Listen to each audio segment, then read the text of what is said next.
인천공항에서 12시간을 비행해 프랑스 파리에 도착한 후 다시 3시간의 비행 끝에 노르웨이의 수도 오슬로에 도착했다.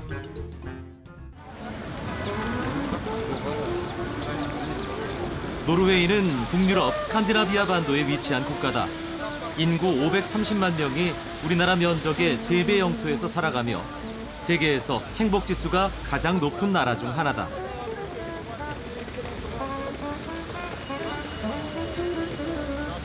나는 오슬로에 도착한 후 제일 먼저 비겔란 조각공원을 찾았다. 이 공원에는 조각가 비겔란의 작품 800여 점이 전시돼 있다. 그중 가장 먼저 보게 되는 다리 위의 조각들은 대부분 가족의 사랑을 테마로 표현한 작품들이다.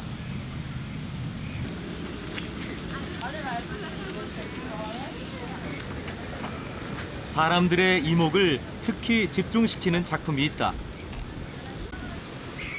모두 그 작품에 손을 만지며 사진을 찍고 있었는데 그 이유는 뭘까?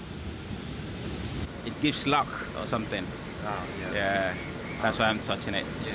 It looks like gold, so yeah, that's why. And it looks good. I have good luck for this year. 공원을 찾는 사람들마다 만지다 보니 손에 칠은 다 벗겨져 있고 이게 실은지 동상은 물상이다. 나도 이번 여행에 행운이 깃들기를 동상에 손을 잡고 빌어본다. 공원으로 좀 더 들어가면 큰 돌기둥이 눈길을 끈다. 다가가 보니 인생의 순환이라는 주제로 36개의 조각품들이 돌기둥을 둘러싸고 있다. 돌기둥에는 태어나서 죽을 때까지 얽히고 설키며 살아가는 120여 명의 모습이 담겨져 있었다. 3명의 조각가가 14년간 작업한 것이라고 한다. Despite how little detail, it's just by the way they're hunched over, looking at things, you can tell they feel about their kids or how they feel about their relationship. It's quite cool. 기둥을 등진 노인의 표정에서 인생의 회한이 느껴진다. 공원을 나와 다음으로 찾은 곳은 노르웨이 국립미술관. 내가 이곳을 찾은 이유는 노르웨이를 대표하는 화가 뭉크의 작품을 보기 위해서다. 뭉크의 방이라 불리는 이 전시실에는 생애의 프리즈라고 불리는 일련의 작품들과 풍경, 초상화 등 다양한 뭉크의 작품들이 전시돼 있다.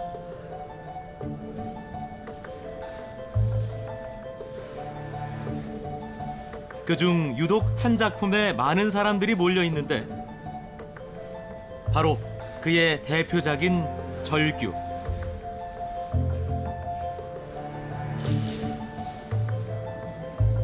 뭉크는 친구들과의 산책 중 불타는 듯한 노을을 보며 자연의 거대한 비명을 듣고 이 그림을 그렸다고 한다.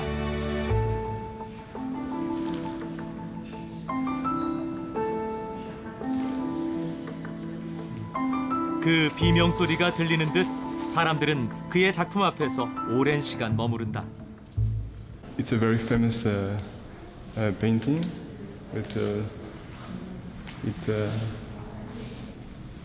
I feel something watching it in this museum. Kind of suggestion, a big suggestion of being this portrait. I like this artist, so all of portraits I like a lot. 뭉크의 작품에는 유년 시절 경험한 질병과 죽음에 대한 슬픔, 공포가 왜곡된 형태와 강렬한 색채로 담겨 있다. 그리고 연이은 사랑의 실패로 인해 여성을 믿지 못하는 뭉크의 생각이 일련의 작품에 담겨 있다. 생각해보면 뭉크는 참 불행한 삶을 살았던 것 같다. 오슬로를 떠나 베르겐으로 향했다. 하얀 눈과 푸른 초원의 대조적 풍경이 인상적이다.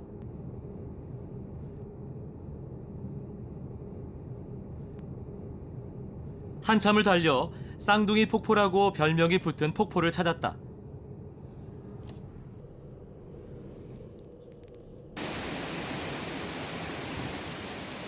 곱게 따은 뒷머리처럼 양갈래로 흐르는 로테포센.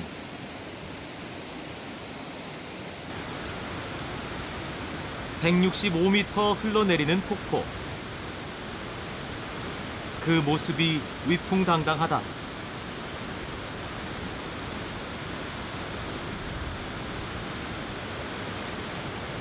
잠깐씩 해가 비출 때면 무지개가 수줍게 고개를 내민다. 폭포가 길가에 위치해 있어 아주 가까운 곳에서 폭포를 볼 수 있다. It's cold. It's cold. But yeah, like I like the sound of the water. Yeah, it's really nice. 폭포수로 안개가 낀 것 같은 도로.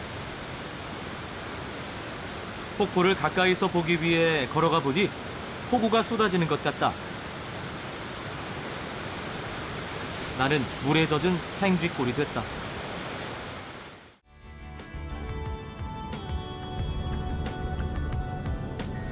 모베달렌 협곡의 한 전망대를 찾아갔다.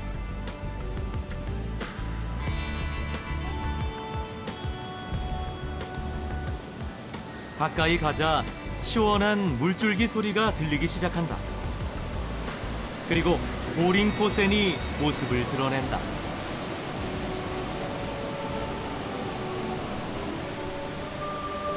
전망대에서 본 협곡의 오른쪽엔 작은 규모의 폭포가 흘러내린다.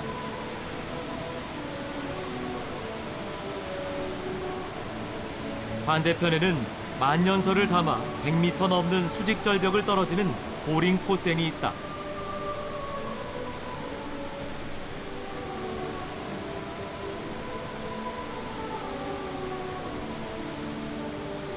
천둥처럼 쏟아져 내리는 폭포수. 협곡을 채워버릴 듯 포마를 흩뿌린다.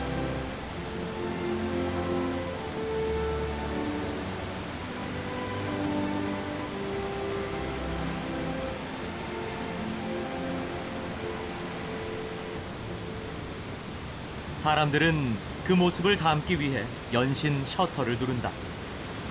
Very impressive. The most impressive ever. I went to Iguazu and here it's more very steep, very. 보링포센 아래로 수천 년의 시간이 빚어낸 모베달렌 협곡이 펼쳐진다.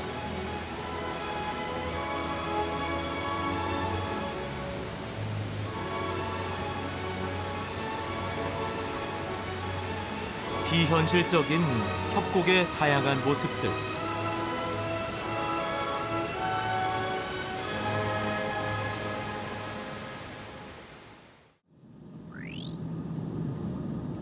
나는 비행기를 타고 다음 여정을 위한 경유지인 보드웨로 향했다.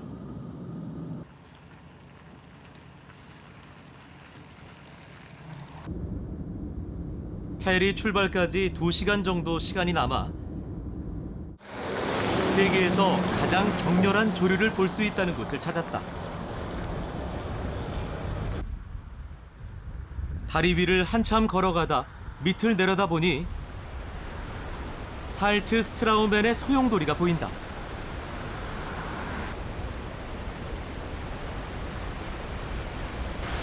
두 피오르의 해수면 높이차로 발생한 소용돌이는 시속 40km의 속도로 맹렬히 해협을 빠져나간다. 크기가 10m나 되는 소용돌이도 있다고 하는데 성능 좋은 모터를 가진 관광보트도 소용돌이를 이기기는 힘들어 보였다.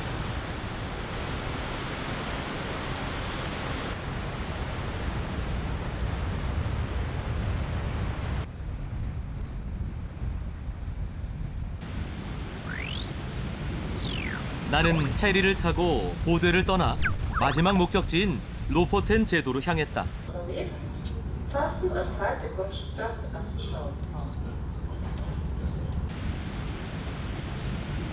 약 3시간 정도 이동을 해서 목적지인 모스케네스 항에 도착했다.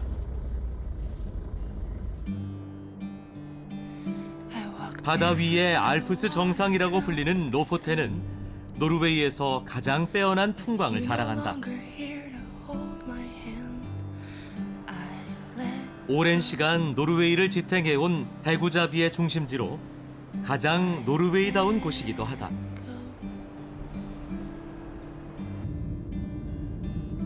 로포텐 도착 후 가장 먼저 찾은 곳은 노르웨이에서 가장 아름다운 마을로 선정된 레인의 마을.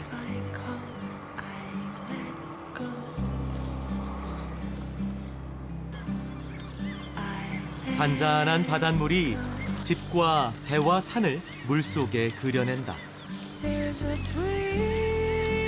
이곳 주민들 대부분은 어업에 종사한다고 한다. We in fish industry because behind you here we have the biggest fish factory here in Lofoten. And there they make dry fish that will be sold all over the world, especially in late of March and the start of April. They take this cod for they will be right in this area. 대구잡이의 중심지답게 곳곳에 대구 덕장이 있다. 이곳에서 2~3개월간 말린 대구는 품질이 좋아 높은 가격으로 전 세계에 수출된다고 한다.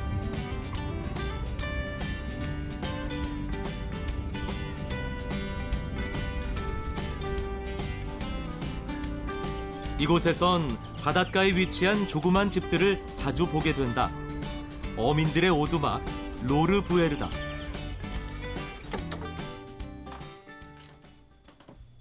요즘은 대부분의 로르부에르가 관광객들의 숙박시설로 이용된다.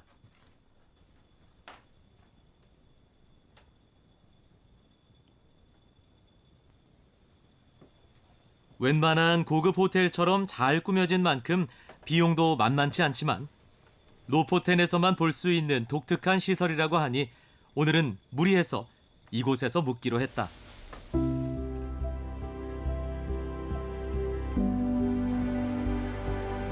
그리고 이곳에서 숙박을 하는 또 다른 이유. 레인의 마을의 야경을 보기 위해서다.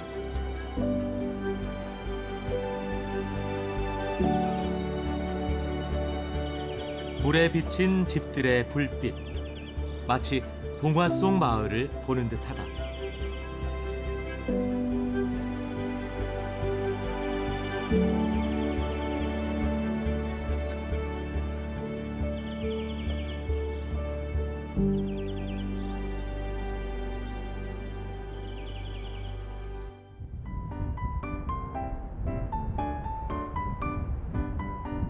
다음 날 마을 인근의 대구 판매점을 찾았다. 이곳에선 다양한 대구를 가공한 식품들이 판매되고 있다. 대구 뼈를 제거한 대구포와 대구를 얇게 포를 떠 말린 스낵 형태의 식품들도 있다. 이 중 단연 나의 시선을 끈 것은 클립피스크. This is the one with the salt. The clipfish here, you can see it has salt on it. It's matured with salt for 2-3 months, and then you dry it, and it has another taste. Also, very nice fish. 대구의 본고장 로포텐의 전통 요리를 먹어보기로 했다. 차로 2시간 정도 달려 헤닝스베르에 도착했다.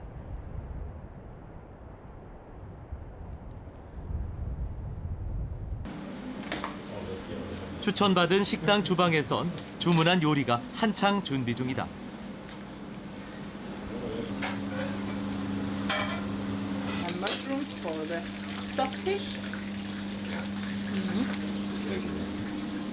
말린 대구로 만든 요리다. 미리 준비한 채소에 소스를 뿌리고 그 위에 오븐에서 구운 대구를 올린 후 튀긴 버섯을 곁들이면 요리가 완성된다. 베이컨을 곁들인 구운 대구 요리. 먹어보니 헛웃음이 나올 정도로 맛있었다. 이렇게 쫄깃한 식감의 대구는 처음이다.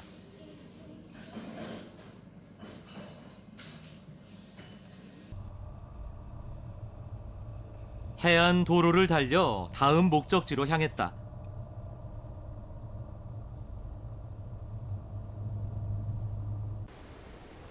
큰 배를 엎어놓은 모습의 바이킹 박물관.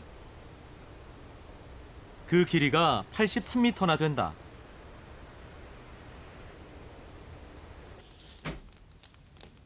이 건물은 약 1500여 년 전에 지어진 족장의 집을 발굴해 그대로 재건한 것이라고 한다.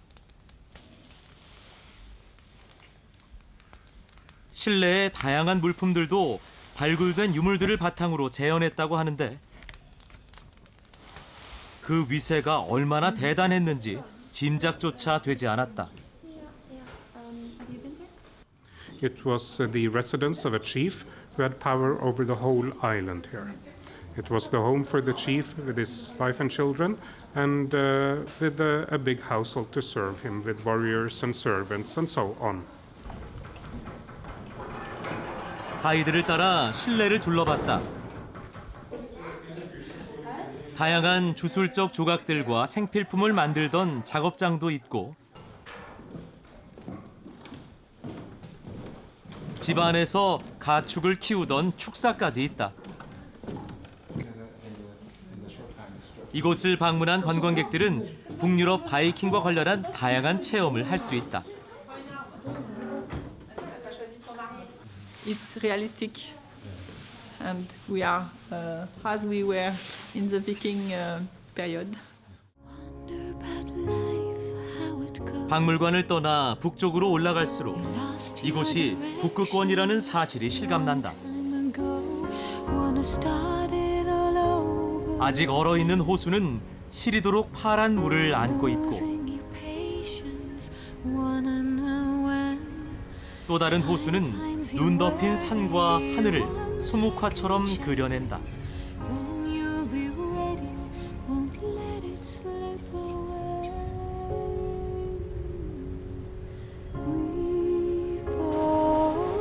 이번 여정의 마지막 목적지 스볼베르.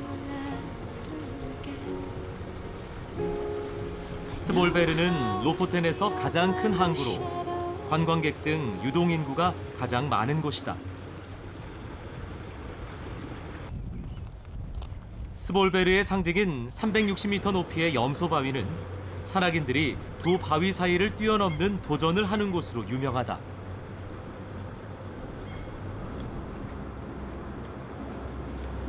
시내의 중심 광장엔 이제 막 장사를 시작하는 상인이 보인다. This is a reindeer, and this is elk, and this is whale. That is the product we used to sell to them. Yeah. 고래와 사슴고기를 팔고 있다.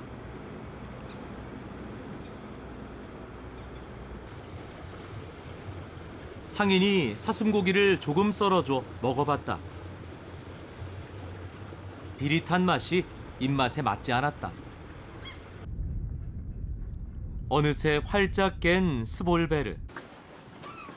나는 이 기회를 놓칠세라 피오르 투어를 해보기로 했다.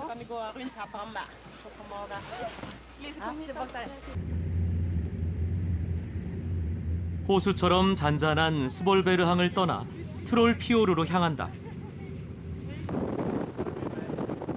피오르 양쪽으로 1000m가 넘는 바위산이 둘러싸고 있어 로포텐 제도의 웅장한 전망을 보여준다.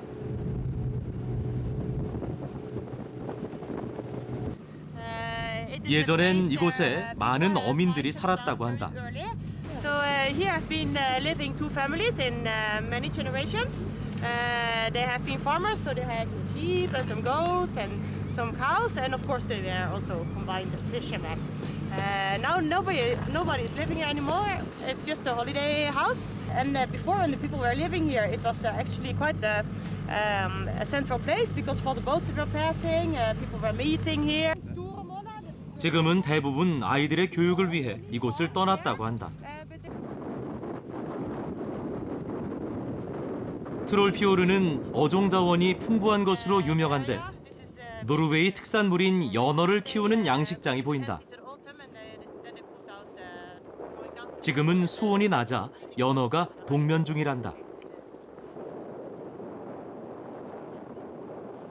피오르의 끝에 이르자 배가 속도를 늦추고 수천 미터 절벽의 산들이 병풍처럼 펼쳐진다. 갑자기 바빠지는 사람들의 손길. 이곳을 지키는 바다 독수리가 나타난 것이다.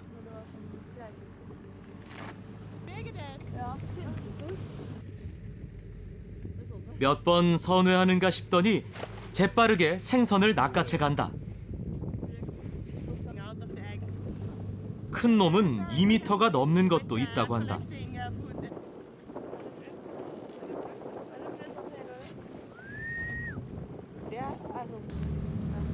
인간의 발길이 닿긴 힘든 곳. 어쩌면 독수리들에겐 천혜의 서식지가 될 수 있겠다는 생각이 들었다. 다시 한번 고개하듯 비에게 물고기를 채가는 독수리. 보기 힘든 광경을 연속으로 만나는 행운을 얻었다. 떠나야 할 시간. 바다 독수리가 인사하듯 하늘을 맴돈다. 돌아오는 길. 노르웨이의 아름다운 풍경을 꼭꼭 눈으로 새기며 가슴 속에 담아본다.